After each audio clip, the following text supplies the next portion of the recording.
안녕하세요, 화연지입니다. 코로나19 사태가 어느덧 1년을 넘겼습니다. 이번 달부터 백신 접종이 시작되는데요. 대한민국 의료계 그리고 의사의 현 주소는 어떤지 또 앞으로 어떻게 나아가야 할지 얘기 한번 들어보겠습니다. 안철수 국민의당 대표, 박홍준 서울시 의사회장 두 분 모셨습니다. 어서 오십시오.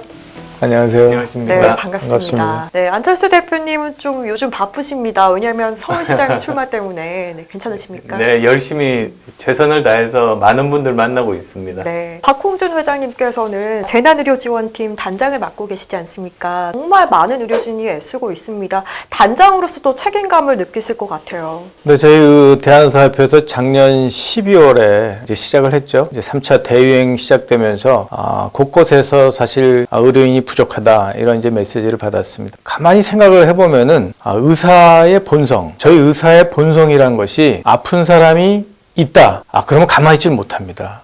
도와주러 가게 됩니다. 그래서 우리 재난의료지원팀을 처음에 시작할 때 여러 가지 또 우려의 목소리도 있었던 것이 사실입니다. 그동안에 우리 정부와의 관계라든지. 그렇지만은 저희가 오직 보호해야 될 것은 이 코로나 상황에서 국민들의 건강, 국민들의 생명을 보호하려면은 우리는 나서야 된다. 그러한 생각으로 나섰고, 실질적으로 참 놀라운 일이 많이 일어났습니다. 초창기에 이제 공주나 이제 울산 그 요양기관에서 코로나 사태가 터져서 우리가 거기에도 이제 지원을 보내줬고요. 비근한 예로 바로 이제 우리 안철수 대표님도 저희 방문하셨지 않습니까? 네. 서울시청에서 선별진료소를 검사소를 열었다. 필요하다. 공고 나간 지 30분 만에 한 달 봉사하실 의사분들이 차고 넘쳤습니다. 저희도 사실 놀랐어요. 이거 지원자가 없으시면 어떡하나. 이게 시간이 많이 걸리면 어떡하나. 급한데. 그런 걸 봐서는 우리 의사들은 항상 어떠한 위기를 닥쳤을 때 본분을 다하는, 이것이 뭐냐면은 의사라는 커먼 베이스. 우리는 어려움 당한 국민들의 건강을 위해서는 참을 수 없다. 나간다. 아마 이런 것이 우리 의협의 재난의료지원팀을 운영하면서 느꼈던 그런 감회입니다. 단장님 보시면 저희 의협에서 대정부 권고안을 여러 차례 제시했는데요. 정부가 제대로 잘 반영을 해주고 있습니까? 참 아쉬운 점이 많죠. 대한의사협회에서 국민들의 건강에 대한 메시지를 놓으면 항상 정부는 반박자 내지 한박자를 늦게 갑니다. 좀 이게 어긋나서 가는데, 이 코로나 사태 초기에 저희가 내세운 그 메시지가 뭡니까? 중국발 입국을 제한해야 된다. 감염병은 차단이 최우선이다. 그게 늦었죠. 그러다 조금 지나가니까는 계속 환자는 생기는데 임상 정보를 공유를 안 해주는 겁니다. 저희 의료 현장에서 의사분들이 임상 정보를 공유해야지 보다 효과적으로 막고 있는데, 임상 정보 공유를 해달라고 몇 번을 얘기해도 그것이 제대로 되지 않았어요. 그러면서 저희가 뭐를 그 다음에 얘기했습니까? 반드시 이 겨울철이 되면은 3차 대유행이 생긴다. 여러 번 말했습니다. 그런데 3차 대유행이 시작되기까지 6개월여의 시간을 그냥 지내면서 중환자실 확보 안 됐죠. 의료 인력 확보 안 됐죠. 그러면서 결과적으로 뭡니까? 사망자가 엄청 증가됐고, 중환자실 구하지 못해가지고 대학병원에다 1%씩 문 열어라. 참 어려움을 많이 겪었습니다. 닥쳐야지 하는 겁니다. 그동안은 딴 짓 하다가. 마지막으로 뭡니까? 백신에 대해서는 우리가 작년 중반부터 얘기를 했었습니다. 근데 결국 백신도 아직도 이 시간까지도 확정되지 않은 상태에서 모든 국민이 참 불안에 떠는 이런 상황이 됐기 때문에 전문가의 의견대로 잘 반영이 돼서 이게 민과 관이 균형 잡힌 이런 한마음 되는 것이 가야 되는데, 거기에 대해서 저희는 상당히 아쉽게 생각을 하고 있는 것입니다. 네, 의료계의 목소리를 좀 들어달라, 이런 말이 정말 오래전부터 나왔는데 이번 코로나19 사태로 정말 여실히 드러난 것 같습니다. 대표님께서도 얼마 전에 의협에 오셨지 않습니까? 예. 같은 질타를 하셨습니다. 왜 이렇게 정부가 의료계 목소리, 전문가의 목소리에 귀 기울여주지 않을까요? 우리나라 전반적인 문제가 전문가가 어떤 중요한 일에 대해서 결정권이 없고 오히려 비전문가가 모든 것을 결정한다는 겁니다. 그리고 또 그 비전문가가 전문가의 의견을 제대로 존중을 해야 될 텐데, 그게 아니라 자기도 안다는 생각에 사로잡혀서 자기 판단대로 하는 겁니다. 그러니까 선무당이 사람 잡는다, 그런 말이 있지 않습니까? 그게 지금 현재 코로나19에 대처하는 정부의 모습입니다. 현장의 전문가의 목소리, 귀를 좀 기울여야 할 텐데요. 사실 이런 게 이뿐만이 아니었고 겪고 계속해서 겪어왔었는데 사실 의료계 입장에서는요, 박홍준 회장님, 저희가 공공적인 측면을 부정하는 게 아니지 않습니까? 의대를 신설하고 또 의사 수를 만약 늘리겠다는 거에 대해서 동의하지 못한다라는 입장인데요. 한 번 더 좀 의료계 입장에서 얘기를 해주시면 좋겠습니다. 가정이 잘못된 것이죠. 시작이 잘못된 것이고 여러 번 지적이 나왔지만은 제대로 진단이 안 된 질병, 잘못된 질병을 치료하려니까 결국 그 치료가 끝났을 때 환자의 생명을 구하지 못하는 게 아니라 환자에게 치명적인 결과를 가지고 오는 겁니다. 의사가 모자라다? 이 모자라다는 진단 자체가 틀린 것이고요. 진단을 해볼 생각도 안 했죠. 정부의 입장은 항상 모든 것을 정부 주도로 정부가 마음대로 해야 된다라는 그런 시도 같아요. 시중에 돈이 부족하다? 은행에서 돈 찍어내면 되지 않느냐. 이런 어떤 단순한, 정말 너무나도 단순한 논리로 의사가 부족한 것 같다? 그럼 만들어라. 아니, 의사가 만들어진다고 만드는 게 아니지 않습니까? 수많은 이 인프라가 있어야 되고 거기에 대한 수요와 공급, 그다음에 필요한데 적재적소에 분배, 배분이 돼야 되고 이런 모든 것이 시작이 돼야 되는데 어떤 시작부터 제대로 되지 않은 정책을 일방적으로, 그것도 이 코로나 시대에 정말 헌신하고 어렵고 하는 이 의료진을 격려하지는 못할 망정 공공의대를 만들어야 된다, 의사 수를 정원을 늘려야 된다. 이것은 참 저희로서는 저희의 문제가 아니라 국가 전체 100년대의 건강을 책임져야 되는 이 의료 의사들 입장에서는 도저히 받아들일 수가 없었던 거죠. 네. 이렇게 보건의료에 대한 기본적인 인식 틀의 차이, 그리고 여기서 비롯된 인식의 간극, 여기서 정말 이제 갈등이 시작된 것 같아요. 저희가 좀 질문하고 싶은 건 보건의료 정책 패러다임이 앞으로 좀 이런 방향으로 나아가야 된다, 좀 새롭게 의견을 제시해 주신다면 어떤 게 있을까요? 우리나라 보건의료 시스템이 다른 나라와 좀 다른 면이 있습니다. 물론 그것 때문에 이번 코로나19 대응을 지금까지 어느 정도 해온 측면도 있습니다. 우선 크게 보면 세계적으로 한편에는 공공의료 시스템으로 이 의료 시스템을 설계하고 운용하는 그런 국가가 있고, 또 한편으로는 민간 의료 시스템이 중심이 된 곳이 있죠. 예를 들면 유럽 같으면 공공의료 중심입니다. 보편적으로 모든 사람들이 혜택을 받을 수 있고 의료비도 저렴한 데 비해서 속도가 느립니다. 제가 프랑스에서 한번 잘못 식중독 걸려가지고 응급실에 앰뷸런스 타고 간 적이 있습니다.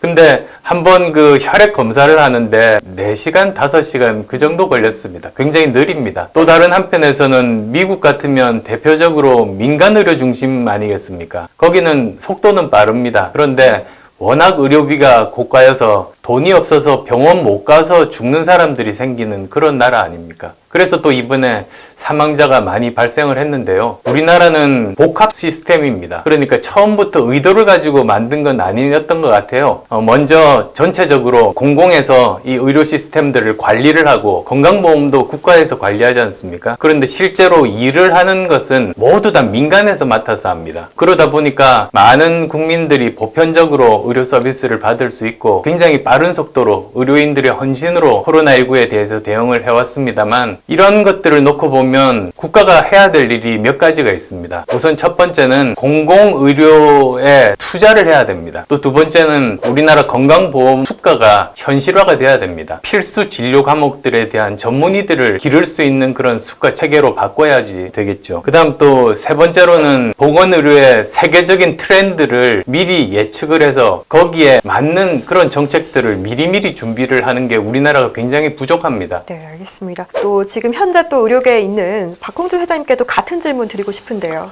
네, 조금 다른 방향에서 말씀을 드리면은 어느 시대나 또 어떤 때나 문제는 도출이 됩니다. 그것이 완벽할 수는 없겠죠. 그렇다면 문제가 대출되는 현장의 목소리가 잘 반영돼야 될 것 같습니다. 균형 잡힌 현장의 목소리가 반영이 돼야 되고, 그 목소리를 제안하는 전문가의 의견이 존중이 돼야 되는 시스템이 돼야 되는 겁니다. 근데 전문가의 목소리가 존중이 되려면은 반영이 될 수 있는 논의 구조가 돼야 되는데, 어떠한 논의 구조도 사실은 이 전문가의 목소리가 제대로 반영될 수도 없을 뿐만 아니라 그 결정에 영향력을 미칠 수도 없는 구조입니다. 그래서 지금 저희가 정부와의 의정 협의에도 그런 안이 들어가 있지만은, 건정심 구조 보십시오. 20명 이상의 그 위원들이 있는데 우리 의사들은 2분이 들어가 계십니다. 그런 구조에서는 어떤 현장과 전문가의 의견이 의견이 제대로 반영이 될 수 없는 결과가 나오기 때문에 아무리 좋은 의견, 아무리 현장의 목소리를 전달하려고 해도 이것은 왜곡되게 반영이 되는 것입니다. 그래서 저희는 현장과 전문가의 목소리가 잘 반영이 될 수 있는 의사결정 구조가 이루어져야지 이런 어려운 난국을 보다 더 효과적으로 돌파해 나갈 수 있지 않을까 이렇게 생각을 하고 있습니다. 네, 두 분 말씀을 들어보니까 결국에는 또 귀결되는 게 의료계와 정부의 이 소통입니다. 바로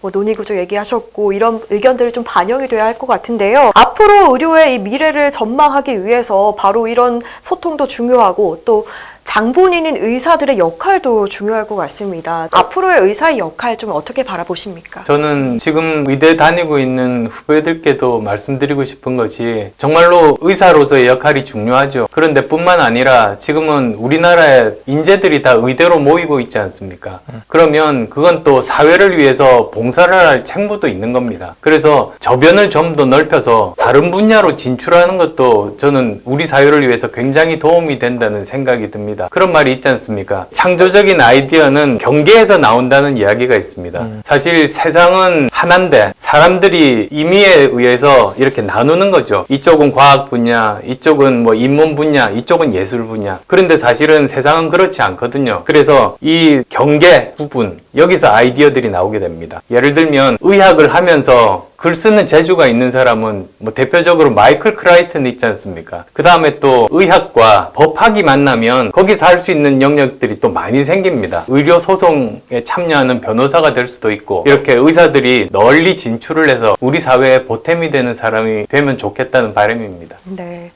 박공주 회장님은 동의하십니까?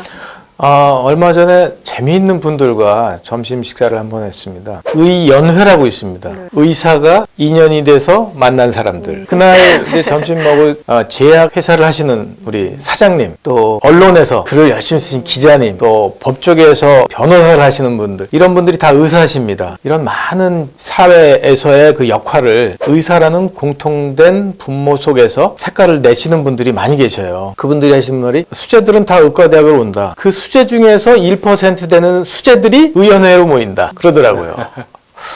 그래서 사회 곳곳에서 의사라는 커먼 베이스를 가지고 또 다른 색깔을 보는 거.